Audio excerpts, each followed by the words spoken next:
নমস্কার, আমার সকল শ্রোতা ও দর্শক বন্ধুদের স্বাগত। শ্রী শ্রী ঠাকুর রামকৃষ্ণ পরমহংসদেবের উপদেশামৃত, 1884 খ্রিস্টাব্দ, 26শে সেপ্টেম্বর। দুর্গাপূজা দিবসে সাধারণ ব্রাহ্ম সমাজে শ্রী রামকৃষ্ণ উপস্থিত হয়েছেন। শ্রী রামকৃষ্ণ বিজয়কে সহাস্যে বলছেন, আমি বলি সকলেই তাকে ডাকছে, দেশাদেশির দরকার নাই।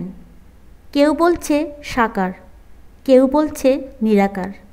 আমি বলি যার সাকারে বিশ্বাস সে সাকারই চিন্তা করুক, আর যার নিরাকারে বিশ্বাস সে নিরাকারই চিন্তা করুক। আমার ধর্ম ঠিক আর সকলের ধর্ম ভুল, আমার ধর্ম ঠিক আর ওদের ধর্ম ঠিক কি ভুল, সত্য কি মিথ্যা, এ আমি বুঝতে পারছি নে। এ ভাব ভালো, কেননা ঈশ্বরের সাক্ষাৎকার না করলে তার স্বরূপ বোঝা যায় না। হিন্দু, মুসলমান, খ্রিস্টান, শাক্ত, শৈব, বৈষ্ণব, ঋষিদের কালের ব্রহ্মজ্ঞানী ও ইদানিং ব্রহ্মজ্ঞানী তোমরা সকলেই এক বস্তুকে চাইছ। তবে যার যা পেটে সয় মা সেই রূপ ব্যবস্থা করেছেন। মা যদি বাড়িতে মাছ আনেন আর 5টি ছেলে থাকে, সকলকেই পোলাও কালিয়া করে দেন না। সকলের পেট সমান নয়, কারো জন্য মাছের ঝোলের ব্যবস্থাও করেন। ঠাকুর বলছেন, আমার ভালো কি জানো, আমি মাছ সব রকম খেতে ভালোবাসি। আমার আবার মেয়েলি স্বভাব। আমি মাছ ভাজা, হলুদ দিয়ে মাছ, টকের মাছ, বাটি চচ্চড়ি এ সবটাতেই আছি। আবার মুড়িঘণ্টতেও আছি, কালিয়া পোলাওতেও আছি। কি জানো, দেশ কাল পাত্র ভেদে ঈশ্বর নানা ধর্ম করেছেন, কিন্তু সব মতই পথ। মত কিছু ঈশ্বর নয়, তবে আন্তরিক ভক্তি করে একটা মত আশ্রয় করলে তার কাছে পৌঁছানো যায়। যদি কোনো মত আশ্রয় করে তাতে ভুল থাকে, আন্তরিক হলে তিনি সে ভুল শুধরে দেন। যদি কেউ আন্তরিক জগন্নাথ দর্শনে বেরোয় আর ভুলে দক্ষিণ দিকে না গিয়ে উত্তর দিকে যায়, তাহলে অবশ্যই পথে কেউ বলে দেয়, ওহে ওদিকে যেও না, দক্ষিণ দিকে যাও। সে ব্যক্তি কখনো না কখনো জগন্নাথ দর্শন করবেই। তবে অন্যের মত ভুল হয়েছে এ কথা আমাদের দরকার নাই। যার জগৎ তিনিই ভাবছেন। শ্রী রামকৃষ্ণ বিজয়ের সঙ্গে কথা কইছেন। ঠাকুর বলছেন, অসৎ লোকে তোমাকে কত কী বলবে, নিন্দে করবে। তুমি যদি আন্তরিক ভগবানকে চাও, তুমি সব সহ্য করবে। দুষ্ট লোকের মধ্যে থেকে কি আর ঈশ্বর চিন্তা হয় না?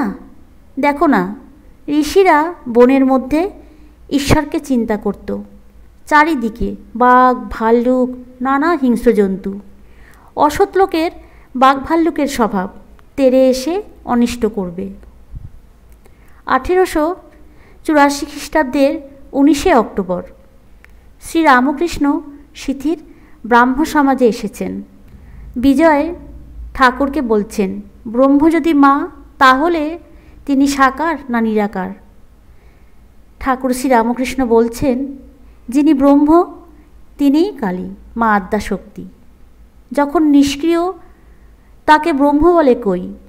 যখন সৃষ্টি, স্থিতি ও প্রলয় এই সব কাজ করেন তাকে শক্তি বলে কই। স্থির জল ব্রহ্মের উপমা, জল হেলছে, দুলছে, শক্তি বা কালীর উপমা, কালী, যিনি মহাকালের অর্থাৎ ব্রহ্মের সহিত রমণ করেন। কালী সাকার আবার নিরাকার। তোমাদের যদি নিরাকার বলে বিশ্বাস, কালীকে সেইরূপ চিন্তা করবে। একটা দৃঢ় করে তার চিন্তা করলে তিনিই জানিয়ে দেবেন তিনি কেমন। জানতে পারবে যে তিনি শুধু আছেন তা নয়, তিনি তোমার কাছে এসে কথা কবেন। আমি যেমন তোমার সঙ্গে কথা করছি, বিশ্বাস করো সব হয়ে যাবে।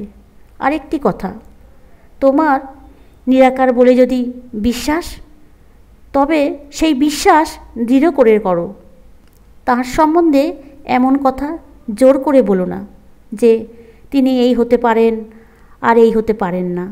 বলো, আমার বিশ্বাস তিনি নিরাকার, আর কত কী হতে পারেন তিনিই জানেন, আমি জানি না, বুঝতে পারি না। মানুষের এক ছটাক বুদ্ধিতে ঈশ্বরের স্বরূপ কি বোঝা যায়? 1 সের ঘটিতে কি 4 সের দুধ ধরে? তিনি যদি কৃপা করে কখনো দর্শন দেন আর বুঝিয়ে দেন, তবে বোঝা যায়, নচেত নয়। যিনি ব্রহ্ম তিনিই শক্তি, তিনিই মা। শ্রীরামকৃষ্ণ যেমন অনন্ত মত অনন্ত পদ বলেছেন, তেমনি নিজের মত ও পদকে আঁকড়ে ধরে থাকতে উপদেশ দিয়েছেন। শ্রীরামকৃষ্ণ বিজয়কে কথা প্রসঙ্গে বলছেন, তিনি অন্তর্যামী, তাকে সরল মনে শুদ্ধ মনে প্রার্থনা করো, তিনি সব বুঝিয়ে দেবেন। অহংকার ত্যাগ করে তার শরণাগত হও, সব পাবে। ব্যবহার কুশল শ্রীরামকৃষ্ণ মানুষের সঙ্গে মেলামেশার সময় কী রকম ব্যবহার করতে হবে সেটি শেখাচ্ছেন। ঠাকুর বলছেন, যখন বাহিরে লোকের সঙ্গে মিশবে তখন সকলকে ভালোবাসবে, মিশে যেন এক হয়ে যাবে, বিদ্বেষ ভাব আর রাখবে না। ও ব্যক্তি সাকার মানে নিরাকার মানে না, ও নিরাকার মানে সাকার মানে না, ও হিন্দু, ও মুসলমান, ও খ্রিস্টান এই বলে নাক সিটকে ঘৃণা করো না। সকলের ভিন্ন ভিন্ন প্রকৃতি জানবে, জেনে তাদের সঙ্গে মিশবে যত দূর পারো, আর ভালোবাসবে। তারপর নিজের ঘরে গিয়ে শান্তি আনন্দ ভোগ করবে। জ্ঞানদীপ জেলে ঘরে ব্রহ্মময়ীর মুখ দেখো না, নিজের ঘরে স্বস্বরূপকে দেখতে পাবে। রাখাল যখন গরু চড়াতে যায়, গরুরা সব মাঠে গিয়ে এক হয়ে যায়। এক পালের গরু যখন সন্ধ্যার সময় নিজের ঘরে যায়, আবার পৃথক হয়ে যায়, নিজের ঘরে আপনাতে আপনি থাকে। ঠাকুর বলছেন, সকলের ভিন্ন ভিন্ন প্রকৃতি জানবে। বৈচিত্র্যকে স্বীকার করার অন্যতম গুরুত্বপূর্ণ ভিত্তি হল এই সূত্রটি। জগৎ বৈচিত্র্যময়, ব্যক্তির রুচি ও অভিলাষ ভিন্ন ভিন্ন। ভিন্নতা স্বীকার না করার অর্থ স্বাধীনতা হরণ। স্বাধীনতা হরণ মানেই প্রকৃতির পথ রুদ্ধ হওয়া। প্রকৃতির বিভিন্ন দিক, যেমন মানুষ, পশু, পাখি, বন, অরণ্য ইত্যাদি এর উপযুক্ত দৃষ্টান্ত। একই মা বাবার 4 সন্তান একই হাঁড়ির ভাত খেয়ে এবং একই পরিবেশে বেড়ে ওঠে ভিন্ন ভিন্ন ধরনের হয়ে থাকে। একই বন বা অরণ্যে নানা প্রকার গাছপালা ও পশু পাখি থাকে, কিন্তু তাদের রকমভেদ ভিন্ন প্রকার। ফুল ফলের গাছেও কত বৈচিত্র্য। খাদ্য খাদক সম্পর্কে পশুরাও একই বনে বাস করে। খাদক সিংহ বা বাঘ তাদের খাদ্য হরিণ কিংবা অন্য পশুকে খেয়ে নিশ্চিহ্ন করে ফেলেছে।